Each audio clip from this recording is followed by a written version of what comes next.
One of the mitzvos that stand out in Parshas Reeh is the mitzvah of tzedakah. We have an obligation to give tzedakah, to give to people who are in need. The story is told of Webdvar Reeh, the great tzaddik of Yerushalayim.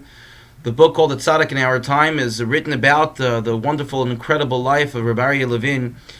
And Webdvar Reeh had a small yeshiva, and he would collect money for his yeshiva. Some people would come and give him money. There was once a gentleman who came in to Webdvar Reeh and wrote him a check and handed it to him, and Webdvar Reeh looked at the check and he folded it and he gave it back to the individual. And the person said, "I don't understand. Rebbe, I'm giving you money for your yeshiva.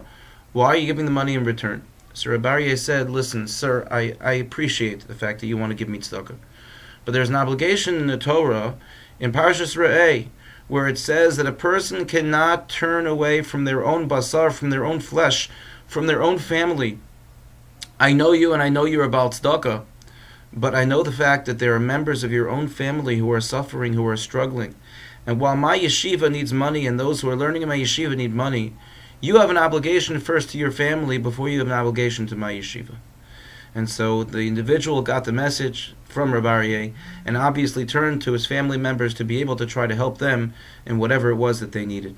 We live in a world, in the Jewish community, in the Jewish world, where there's so many wonderful and worthy tzedakos for us to give charity to. And very often we find ourselves being interested in a specific charity and specific tzedakah, and we latch on to that tzedakah and we give a significant amount of our tzedakah, of our charity money to that tzedakah. But the halacha and the Shulchan Aruch tells us that our first obligation is to family members who are in need. And then our obligation is to people in our community or institutions in our community that are in need. And finally, after those two areas are taken care of, then we have an obligation to give to any other institution that is, or any other people who are worthy, who come to us asking for tzedakah. And it's also the difference in the amount of money that we give. And the halacha is that a person comes and puts out their hand to us, and they themselves are collecting tzedakah for themselves, so we can't push them away. We have to give them something. Depends how much we have to give them. But the majority of our tzedakah should be given first and foremost to family members who are in need. If we know of people who are relatives of ours who are struggling, who are suffering, who are in need of tzedakah, we have an obligation to support them before we support anything else.